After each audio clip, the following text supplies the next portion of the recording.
Griffith.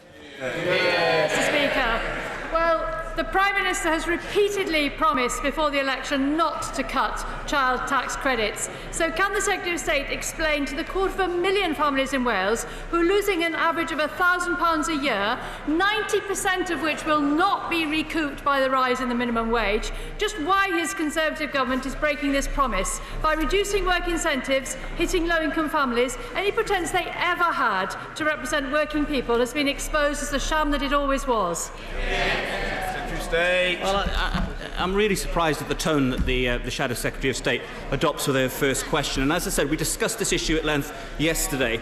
We've just come through an election where the people of this country gave a very strong mandate and endorsement to a party to carry on fixing the economy and reducing the deficit. And you cannot get on top of achieving that without actually tackling our spiralling welfare costs. And I thought actually during the election campaign that the party opposite seemed to be getting close to understanding that. I now see they've abandoned all hope. Nia Griffith. Well, firstly, we have a broken promise on the child tax credits, and the majority of those 250,000 families affected are in work, and the government is deliberately choosing to push them into poverty. It's not only they who will lose out, Mr. Speaker, but these cuts will suck £200 million out of the Welsh economy. This is money that families, out of sheer necessity, spend directly back into the local high streets. What assessment has he made of the knock-on effects of this lost income of jobs in our communities across Wales?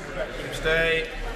Well, of course, ahead of the summer budget, we did do an analysis of how the measures taken together would affect people up and down the country. And as I said, 8 out of 10 people, 8 out of 10 families will be better off as a result of the measures that we are taking. And the Honourable Member from Llanelli knows as well as I do that low pay has been a curse on the Welsh economy for far too long. And again, I repeat the point. I never thought I would see the day when the party opposite is standing there talking down the efforts that we are making to drive up wage levels for people all across our country.